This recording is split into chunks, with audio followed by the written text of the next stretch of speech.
Hey, what's up, guys? Welcome back to Guys at Magic. This is Hunter and Steven. Say what up, Steven. What's up, Steven? We are back. This time we are taking a look at the Hosts of Mordor, the $300 upgrade from the newest Precon set from Lord of the Rings, Tales of Middle-earth. Steven, you had the opportunity to go ahead and create the $100 list for this Precon deck, but now we're doing some better, bigger upgrades with the $300 list. But first, let's start it off. Tell us what the deck does, what commander you're going with, how you're going to make the deck better. Well, Hunter, I read a lot of comments saying, maybe you should try out Saruman. Saruman would be pretty fun for this deck. With the playtesting I've done and the deck tests, I actually really enjoy Sauron Lord of the Rings. I know that's crazy because I originally remember seeing him, and I spoke on this before. 8 mana is a ridiculous cost for a commander, but the payoff is so strong. All you have to do is cast him one time, and it generally leads to a lot of fun stuff. But I'll talk about Sauron real quick just so we can get a refresher. Sauron, Lord of the Rings, is 5, a blue, a black, and a red for a legendary creature, Avatar Horror. He's a 9/9. He's huge. But the best part is when you cast him, you amass Orcs 5, Mill 5 cards, then return a creature card from your graveyard to the battlefield. He has trample, and then whenever a commander an opponent controls dies, the ring tempts you. So really just trying to take advantage of that reanimator effect on him. I mean, just insane. I love it. Giant creature makes another 5/5 big body, has trample, reanimates something. It is a powerhouse of a card once you get it on play. Yeah, I mean, honestly, like you play him, you get a 5/5, a 9/9, and then whatever creature you have in your graveyard that you want to use. So essentially, for 8 mana, you're just getting three creatures, and Yep. those three creatures could potentially be all big and powerful. hmm But without further ado, Steven, let's go ahead and jump into the additions of the deck. Tell me what you got going on. All right. Well, as always, Hunter, let's go ahead and throw up on the screen everything I am keeping from the $100 list. Just like your video, though, Hunter, you will see one card missing. That is on purpose. We promise we did not make a mistake. I will be curious to see what you've removed when we get to the removals. But those are all awesome additions from the 100. This is this is the 300, this is the additional $200 worth of cards. Show me what you're adding in here. Yeah, so let's just go ahead and get straight into it, man. First two cards I'm going to throw in here are Dockside Extortionist and Goldspan Dragon. Dockside Extortionist, 1 and a red for a creature goblin pirate. It's a 1/2. When it enters the battlefield, create X treasure tokens, where X is the number of artifacts and enchantments your opponents control. An auto include in any deck that's running anything super large or just really wanting to get some value out of those treasures. And obviously, with us playing into a more $300 higher budget deck, your opponents are more than likely going to have a lot of artifacts on the field. So this is going to net you some serious, serious profit. Yeah, Dockside Extortion is the best treasure maker in all of Magic. It's fantastic. Yeah, no, I love the little pirate monkey. And hey, who knows? This might get reprinted in Commander Masters, making it cheaper. I really hope so. I really want one. I'm not going to lie to you. But moving on to the second one that I was talking about for that beautiful treasure production, we do have Goldspan Dragon. This is 3, 2 red for a creature dragon. It's a 4/4 with flying and haste. And whenever it attacks or becomes the target of a spell, create a treasure token. It also has a really fun ability that treasures you control have tap, sacrifice this artifact, and add 2 mana of any one color. So all those treasures we're making, we can actually use them for double the mana. Yeah, man. Again, another powerhouse when it comes to treasures. Yep, and the best thing about this card is it doesn't even matter if we have anger in our graveyard or not. This already has haste. And listen, I play it for 5. Maybe I get to attack with it, or maybe you target it with a spell. Regardless, I'm getting that treasure. Can understand it. Love the treasure makers. Show me what else you got. Yep, so obviously we have some beautiful treasure makers, and what else to use those treasures for other than some fun cards like Toxerol the Corrosive? Hate generator of the year here. 5 and 2 black for a legendary creature, Slug Horror. That's a 7/7. And at the beginning of your end step, you put a slime counter on each creature you don't control. Creatures you don't control get -1/-1 for each slime counter on them. And then whenever a creature you don't control with a slime counter on it dies, create a 1/1 black slug creature token. You can also pay a blue and a black, sacrifice a slug, and draw a card. Oh, how mean Toxel can be. Yeah, this is a mean one. I mean, this honestly murders a lot of boards by the time it just gets back to your turn if there are no answers for it. It's essentially a Shieldred with a timer. That just gets worse. Yep. My favorite part about this card is normally it gets targeted very first time it comes down on the field, but we are a reanimator deck, so look forward to seeing this hit the field more often than just the first time. Yeah. But hey, speaking of cards entering the field more than once, I also added Thassa Deep Dwelling. This is 3 and a blue for a legendary enchantment creature god. It's a 6/5 with indestructible. And then as long as your devotion to blue is less than 5, Thassa isn't a creature. At the beginning of your end step, exile up to one other target creature you control, then return that card to the battlefield under your control. You can also pay 3 and a blue, tap another target creature. Our deck is filled with a bunch of beautiful, beautiful big bodies that have some aggressive ETB effects, and this is just going to make it more fun. Yeah, doubling up on the ETBs is a scary thing. Plus, this ability just to tap down an opponent's creature just to go in with the damage with a big beat. Mean. Yeah, no, I do love this card, and to be honest with you, I did kind of remove a lot of the blue from this deck. So this might not even be a creature, which will make it even harder for opponents to tackle and deal with, which is the best part about it. Mm-hmm. Another good pair of creatures, but I see that you have some from the main set of Lord of the Rings. What do we got here? Yep. So I did add 2 cards from the main set from Lord of the Rings. These were 2 cards I originally wanted to throw into the 100, but to be honest with you, they were kind of pricey, so I had to stay away from them. But first up is Sauron the Dark Lord. This is 3, a blue, a black, and a red. Legendary creature, Avatar Horror. He's a 7/6 this time. He's got an aggressive ward cost of sacrifice a legendary artifact or legendary creature. Whenever an opponent casts a spell, amass Orcs 1. Whenever an army you control deals combat damage to a player, the ring tempts you. And then whenever the ring tempts you, you may discard your hand. If you do, draw 4 cards. Yeah, Sauron being inside the Sauron deck is very good. I know I heard a lot of people say they wanted to swap the commander with this one. It's potentially something you could do, but man, it goes really well in the deck. This card is nuts, dude. Just your opponent's casting spells and just making your orc army huge. And then whenever that orc army deals damage to a player, the ring tempts you. And then the ring tempts you. And then you just say, "Oh, I don't have any more cards to play. What do I do? Oh, I'll just draw 4 more cards."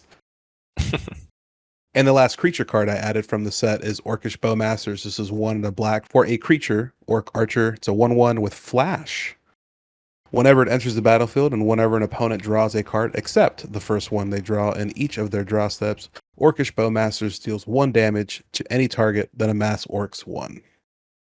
Obviously, we are playing in a format where it's a little bit higher on the budget. Most people are drawing a lot of cards in a turn, so this is going to help us kind of hurt the people that are wanting to do that.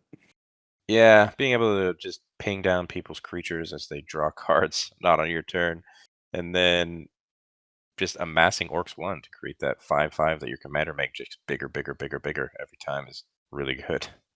Yeah, no, this card is a really good card. I can see why it is as expensive as it is. And even the pre-release pricing just kind of it went down a little bit, but not much. Yeah. But those are some awesome creatures. Tell me what you got going on in the enchantment department. Oh, the enchantments, Hunter. You won't believe what I've added here. So I did add Fable of the Mirror Breaker. Uh, just a great card that was in standard. Unfortunately, it got banned.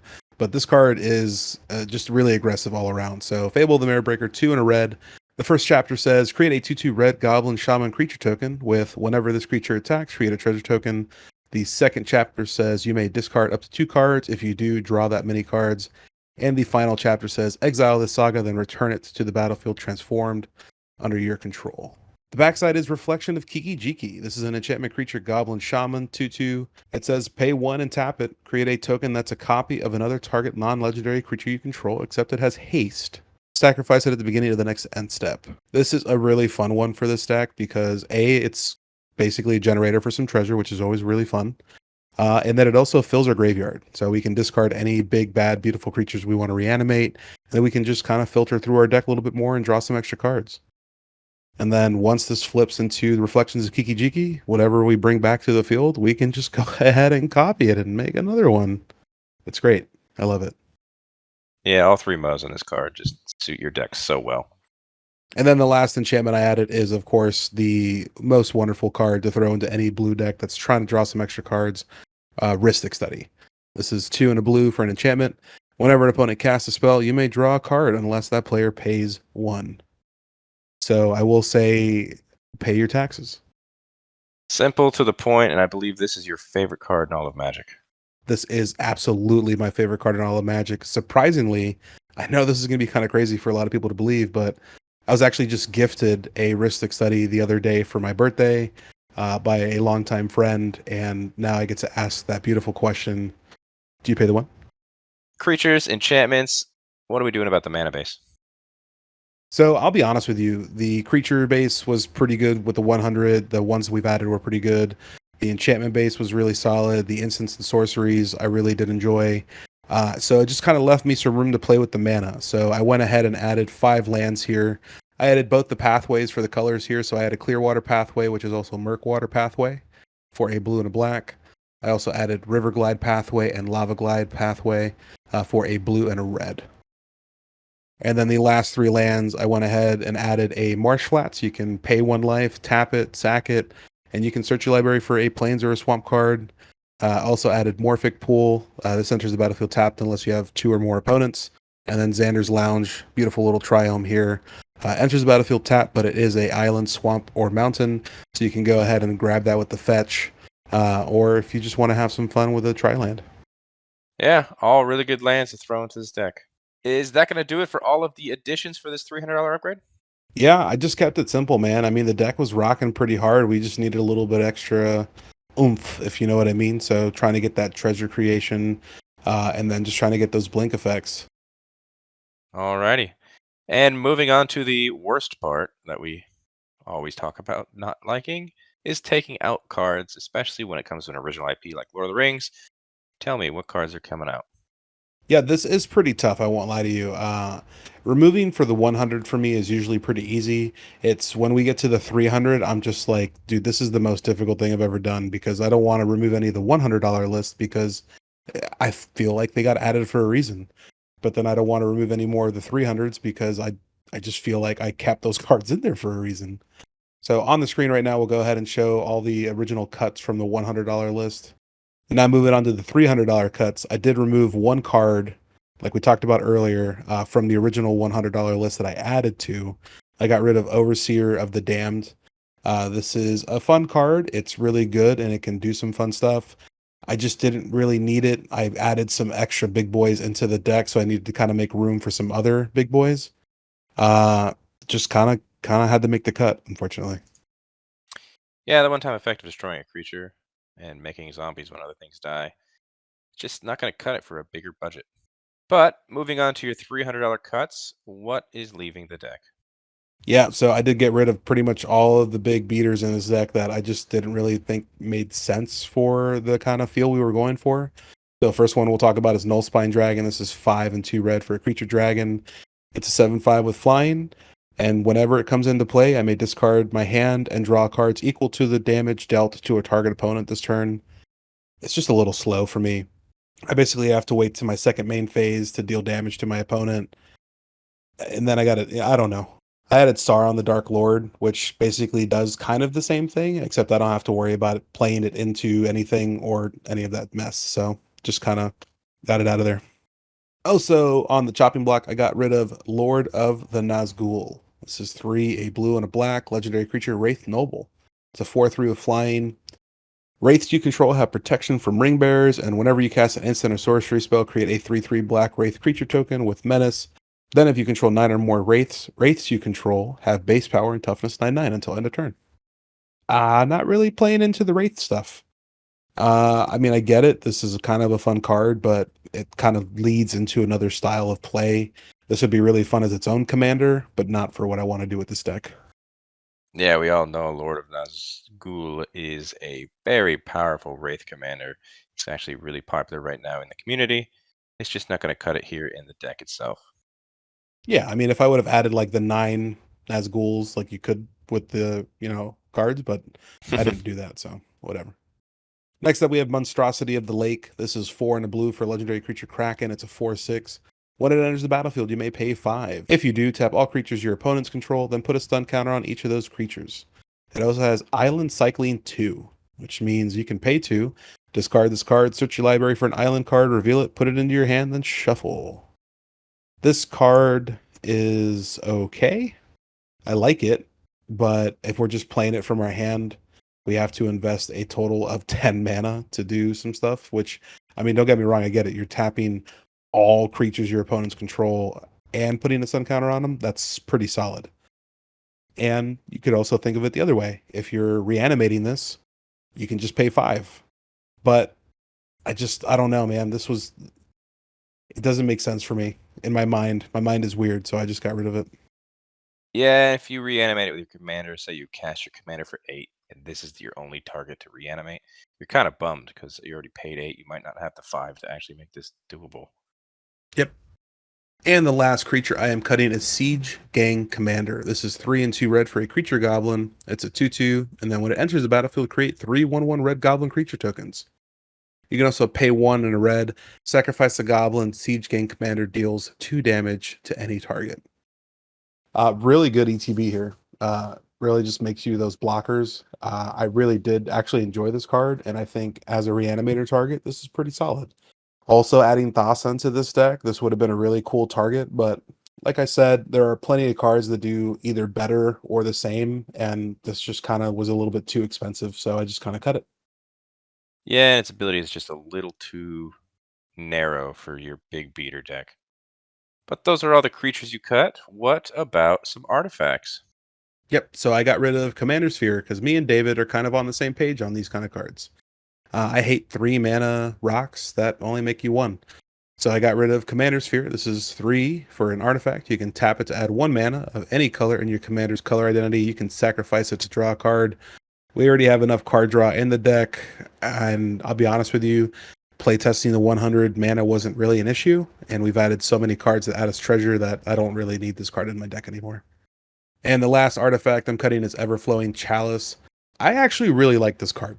I'm not gonna lie. So Everflowing Chalice, you can pay 0, but it does have a multi-kicker of 2, and then it enters the battlefield with a charge counter on it for each time it was kicked, and you can tap it to add a colorless for each charge counter on Everflowing Chalice. I like this card, but my only issue is that I had it when I had a shit ton of mana when I was playtesting it, and I kept finding that when I would draw stuff, I would just want to play those cards, and I never wanted to invest a ton of mana into Everflowing Chalice to utilize it later. I felt like I was wasting a turn and it was too slow, so I just kind of cut it. Yeah, that makes sense to me. We saw the added enchantments. Are you taking any out to make room for those? I am actually, yeah. So I actually got rid of Fiery Inscription. This is 2 and a red for an enchantment.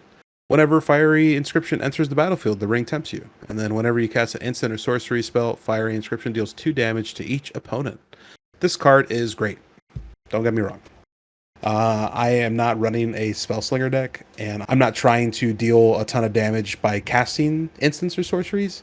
So I didn't really need this card. And if I could put a 3 mana card in that draws me a ton of cards when my opponents cast spells, I'd much rather have that. Yeah, this seems like a lot better if you had Saruman as the face commander. Yep. And finally, we saw the lands you added. What are some of the lands that are coming out? So I got 5 in there. I am taking 5 out. First one I'll talk about is Choked Statuary. This is a land that when it enters the battlefield, you may reveal an island or swamp card from your hand. If you don't, it enters the battlefield tapped. Since we have Morphic Pool, I would much rather take the chances on having 2 or more opponents rather than having a swamp or an island in my hand. I also got rid of Crumbling Necropolis because if I'm going to have a land that can tap for either a black, a blue, or a red, I'd rather it be a tri-land that I can grab with a fetch. Desolate Lighthouse, it taps for a colorless. You can also pay 1, a blue and a red. You can tap it, draw a card, and then discard a card. I don't care for that whatsoever. Terramorphic Expanse, sacrifice it, search my library for a basic land card, put it into play tapped, and shuffle. Really trying to get rid of the tapped lands at this point. Don't need to basically slow myself down. And then the last land I'm getting rid of is Path of Ancestry because since we've added so many different kinds of creatures, this made no sense to keep in the deck. Is that going to do it for your entire upgrade? Yeah, that will actually complete my additions and removals of my $300 upgrade. All right, so the question is, you were given $300. What was the entire total of all of your additions to this deck? Well, Hunter, as you know, I am a big cheater, pumpkin eater. I did go over just a touch. My grand total is $301.06. That is cheating by just a dollar over. I'll give it to you. Thank you, buddy. But do you have any last final thoughts before we wrap things up here? This deck is really fun. I when we randomly selected the decks for us to upgrade, when I got this, I'm not gonna lie, I was actually super bummed. I did not want to upgrade this deck. I was not happy with this deck whatsoever. And then I got to upgrade it, and then I got to play it, and it has actually been probably one of the funnest decks I've played in a long time. And that is saying something because I really don't do a lot of reanimator decks. Uh, it's just Grixis good stuff, man. I mean, if you just want to play a deck where you can kind of just steamroll the board or just have fun, just kind of doing some stuff here and there, this is the deck for you. You can definitely take this deck in a different way if you want, but this is really fun. So I definitely recommend it. Yeah, playing some big beaters is always a fun thing to do. Makes the rest of the board very scared. That is going to do it for us today. If you guys liked this video, hit that like button, subscribe to the channel if you haven't done so already. Leave a comment down below letting Steven know if you enjoyed his upgrades. What would you have added that he forgot? Maybe he took something out that you didn't like. Let him know about what you thought about the deck overall. And if you check the description, you'll find the link to the Moxfield account where his entire deck list is there. Also in the description, you'll find links to our TikTok, our Twitter, and our Instagram. That's at Guys at Magic for all of those. Follow us on all those socials as well. And until the next video, hope you guys have a great rest of your day. Peace. Bye.